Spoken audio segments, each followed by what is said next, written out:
I see a Dr. Boom. I see a Sylvanas at 1 health. I think I'll steal that Dr. Boom. Always feels good when you can steal something big. So, what am I playing today? I'm playing Control Warrior on the Wild Mode ladder. And this is an odd rogue, rank 100 legend, clearly a good player. But I've just stolen his Dr. Boom. How's he going to make his comeback? Oh, beneath the grounds. That's not going to do enough for him. And in the end, the armouring up, the shield blocks, that gave me enough health to see this game through. Sure, he had 12 damage with Leroy, Weapon, and Cold Blood, but it just wasn't enough. And oh look, there's Justicar, late to the party as always. But yes, welcome to the Grand Tournament indeed. This is game over. Feels amazing. Okay, so what possessed me to play this deck? Control Warrior is not rated very highly at the moment. It's a lot of people sort of rate it as like a tier 4 deck. So in other words, a trash deck. But it has its moments, and since I reached Legend, I thought to myself, oh, I want to play something a bit different. You know, instead of playing Odd Rogue, Reno Lock, Aggro Paladin, you know, those tier 1 decks, I wanted to play something a little bit different. And so far, it's been doing a good job for me. Against aggro decks, Control Warrior stands a very good chance of surviving and winning. How is this deck composed then? Well, there's a whole host of Death Rattle minions, and these minions synergize very well with Enzoth the Corruptor. In addition to that, you have a whole host of removal in this deck. Everything from Sleep with the Fishes to Double Brawl, Shield Slams, and so on.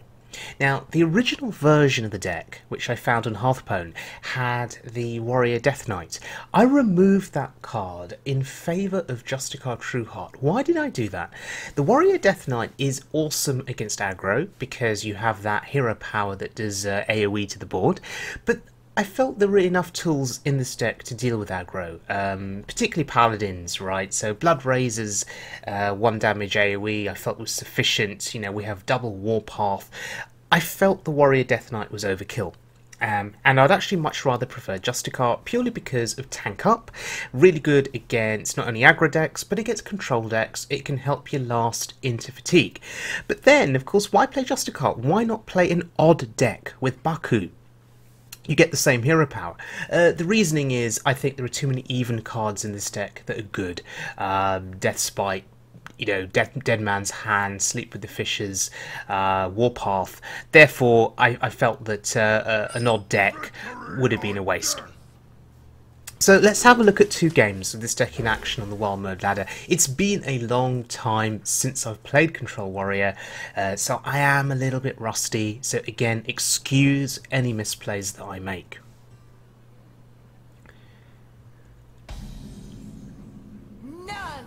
And it's another odd rogue. Interesting. So, nothing to do on turn 1, which is often the case with a deck like this. Pretty happy though with turn 3 and beyond. And of course, he gets his 1 drop.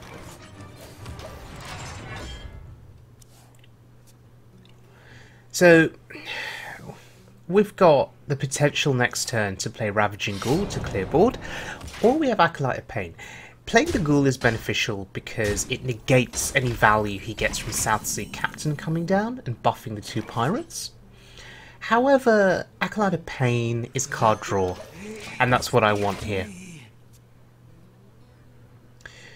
Even if he plays the Captain, the Acolyte doesn't die to 1 hit. But the thug is a problem. We need to remove that as soon as possible. This deck does not run execute. We have sleep with the fishes instead. But yeah, we need to kill that. And we're going to draw 2 cards in the process, which is absolutely fine.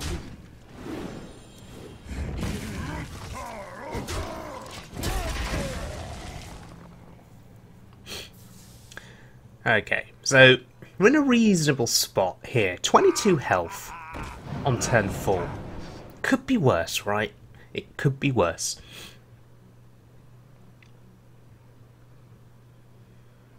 Practice makes perfect. So he's trying to bait me into using my weapon here to clear board, but to take 3 damage at the same time. So it'll be down to 17. And actually that's quite important because the way he wins this game is by doing enough damage to me before I can stabilise with big armour up effects, before I can stabilise with tank up.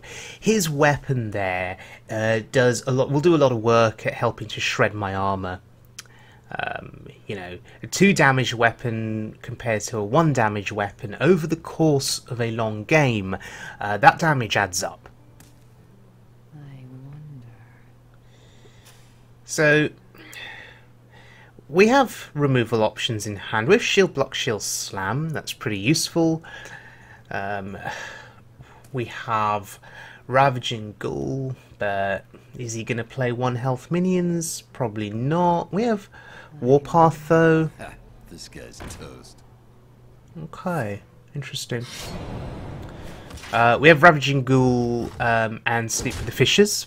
That's another potential option that's available to us. But we'd want a bigger board before we went with something like that.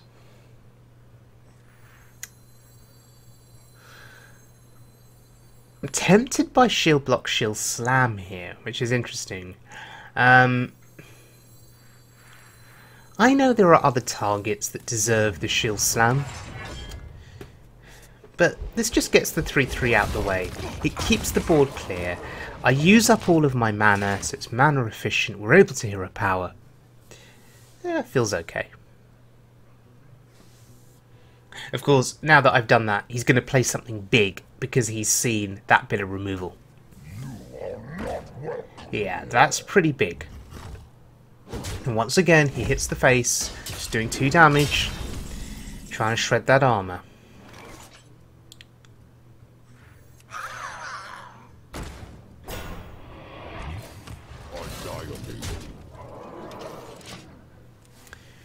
Okay, we've got a taunt in the way now. It's a little bit of a roadblock. And we're going to have other ways of removing that 5-5 as time goes on. No Brawl in our hand yet, unfortunately. And Mushroom Power is a bit of a problem. That's a lot of damage on board. Buffed up minions as well. That's not good. In terms of removal then, we can use the Ravaging Ghoul to injure them. We can play Sleep with the Fishes. But that does not remove the entire board. Remove 2 minions. We'd still have to trade our 4-3 into the South Sea Captain. That doesn't feel especially good.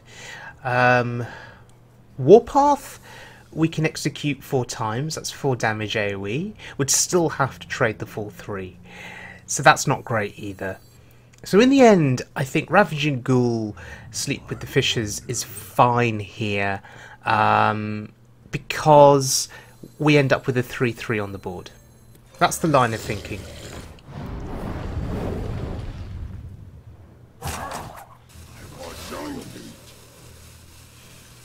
Feels bad that we're making this trade here. It means we don't get any armor off of that. But it's okay. We're at a reasonable health total here. It's going to have to work very hard to kill us. What lurks in the Wow, Dark Iron Skulker. this guy's a That toast. was a 2-card removal to kill 1 card. I'm okay with that. And now things are starting to look up for me. Sludge Belcher, I still maintain, is one of the best taunts in the game. Double layered taunt. You have to work really hard to get through it, unless you have silence. Oh wow, Gorehowl. That's interesting. It's gonna do a good job for him in terms of clearing a path through my board, but he's taking damage, and I don't think that Odd Rogues run healing, unless he runs Earthen Ring Farseer, for example. He's going to take a lot of damage to his own face, and he's not going to be able to armor up, he's not going to be able to heal.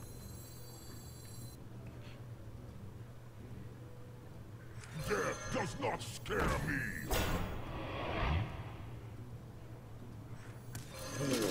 Of obliteration. Deathlord is a bit of a roadblock. Maybe he's got a way of killing it. What lurks? Yep, yes he does. Let's see what minion comes out. Oh, it's a haha. Okay. That's not bad. That can go face. Huh, it could go face with Cold Blood. That's pretty good. Okay. Let's not forget that Gorehowl can hit face once. So there is a 5 attack Gorehowl plus 10 on the board. That's 15. 15 damage that can go to my face unless I clear here.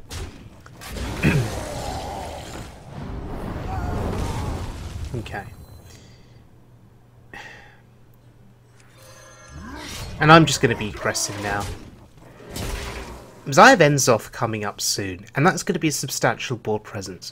Odd Rogue will struggle when faced with a large board. They don't have massive AoE clearing spells. And again, by clearing my board, he is taking damage to his own face. And that is a pretty scary board. In fact, I don't believe there's any way... Yeah, there is no way for him to make a comeback. He's lost tempo. He's lost control of the board. It's over.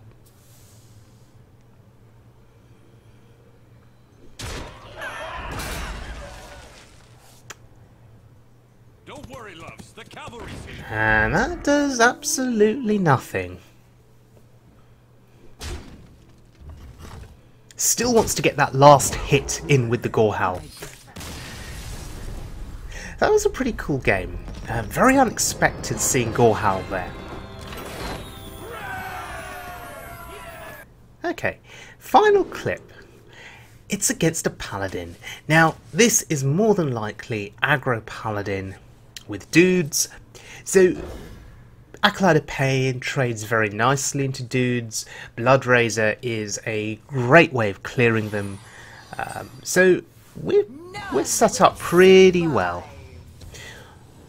What we have to be careful of, though, is how we use our board clears. We need to be selective here, because Paladin is going to have a lot of ways of refilling the board every time you clear it.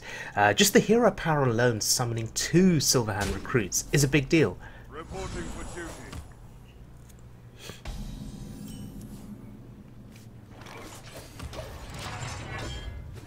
We do need to watch out for buffs on the dudes, so we need to make a judgment on when it is, of when it is the best time to clear the dudes. Can we foresee, can we anticipate a buff? But in general, because of the low health of the Silverhand recruits, I would argue that Control Warrior is heavily favoured. A lot of our spells, a lot of our minion battle cries, Ravaging Ghoul battle cry for example, they are well tailored towards clearing 1 health minions.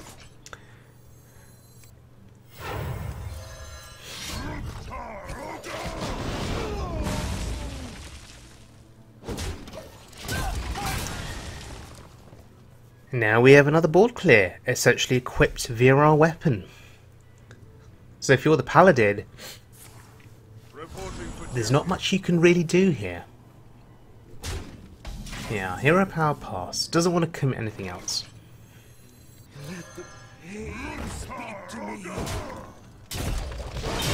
And I'm happy to wipe this board, because I have Warpath in hand, I have Death Spite, I have other ways, I have Brawl, I have other ways of clearing board. So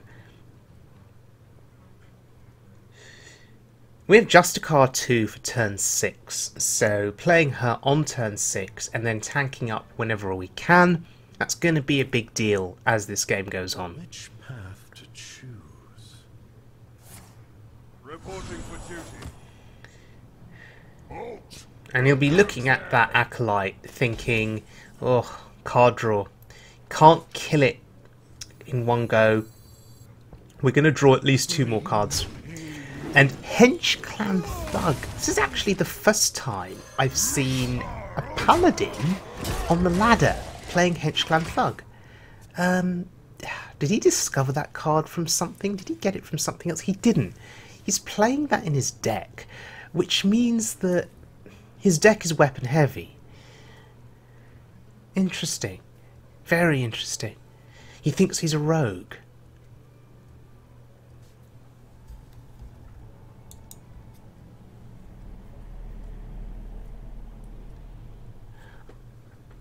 So, turn 6 upcoming. That looks to me like a Justicar turn.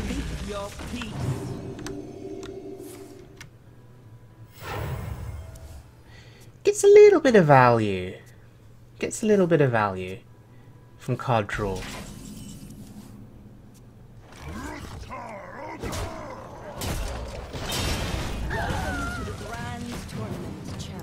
Justicar on curve is pretty good. Pretty damn good, in fact.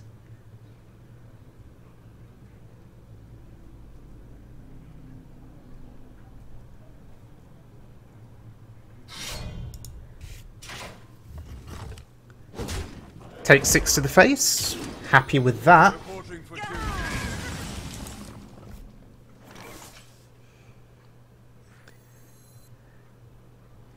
And with all of these cards in our hand, we have choices, we have decisions to make here. And this is where the deck can get a little bit complicated to play. It's decision making. I'm happy to leave the 2 dudes on board. I'm going to wait for a bigger board to come down before I start clearing. The danger, of course, is that he'll attack with the weapon, summon 2 dudes, play the hero power, and then buff the board with level up. That's the concern here. Which path to choose? But then that would be quite a substantial board. Of course, in response to that, we have Brawl. We have Sleep with the Fishes, so we're okay. But resource management, of course, is absolutely key here. We don't want to blow our AoEs too quickly, and then we run out, and then he simply refills the board, and then we're done for. How much more will he commit? Speak your peace. Act now. Okay. That is quite a substantial board. If I ignore that board, then he levels up and we're sort of screwed. So we need to do something here to clear it. Just got various options available to us. It's a case of deciding which one is the best one.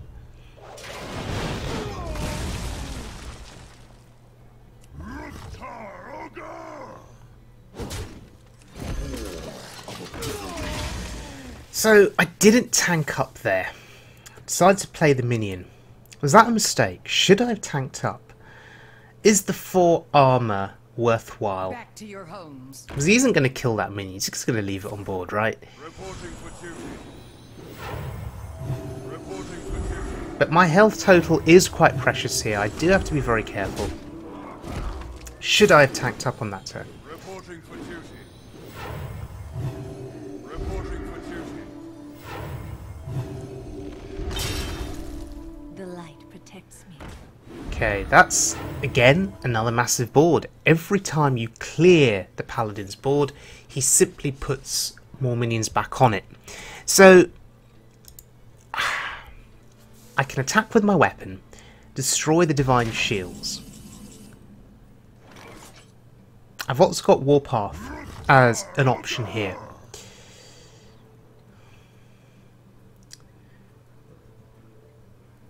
See, do I fancy tanking that 3-3 with my face? I'll take 3 damage. Do I want to take 3 damage?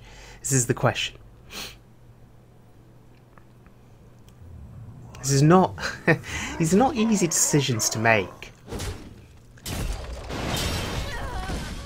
Okay.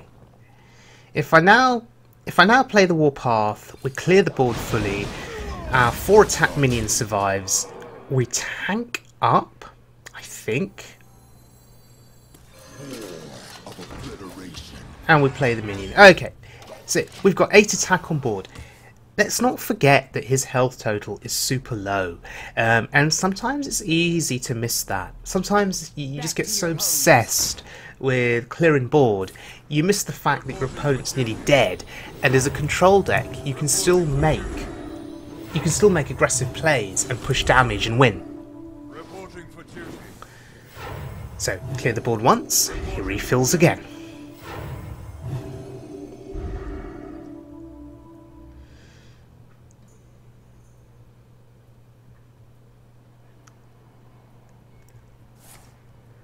Reporting for duty. There has to be... Is there a level up in that hand? Wow. That's a super threatening board. We don't have any kind of lethal here. I mean, we could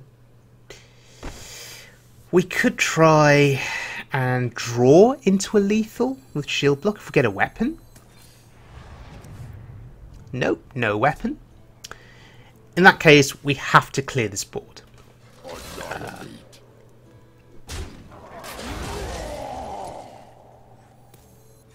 I'm just going to use the Warpath here. Brawl was another possibility, but this is just again a full-on board clear. And again, happy to tank up. He can't hit that with his face, otherwise it kills him. Yeah, and that is game over.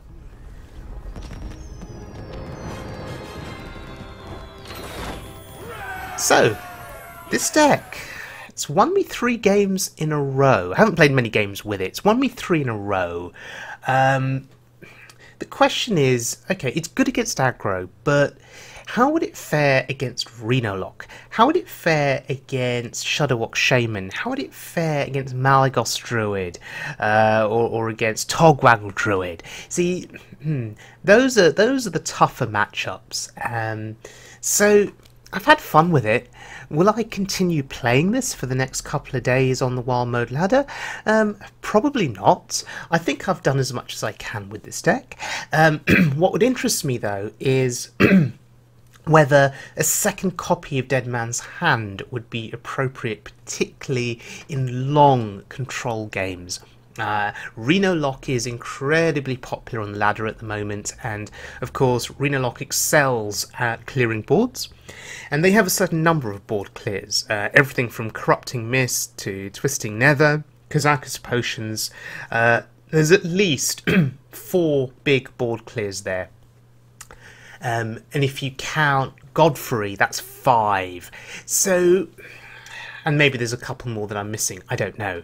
Therefore, running double Dead Man's Hand, just for the ability to constantly keep shuffling Dead Man's Hand back into your deck, and then to keep shuffling cards like Enzoth back in, to keep getting multiple copies. That feels pretty good, and along with the likes of Tank Up, can probably help you last the long game against something like Reno Lock. But yeah, thank you very much for joining me, everyone. I hope you guys enjoyed the video. I hope you guys found it useful for those of you that are new to Wild Mode.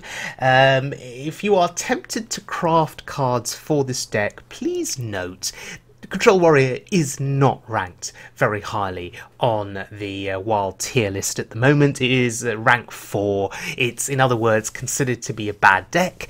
Therefore, if you've watched this video and thought, oh my god, this can win games, yes, it can, but it can also struggle an awful lot. This deck is focused around beating aggro decks due to the armor up effects, the survival effects, but beyond that, it can, as I say, struggle a little bit. So yeah, thanks again guys for joining me, and I'll see you all again very soon for more standard or Wild Mode fun.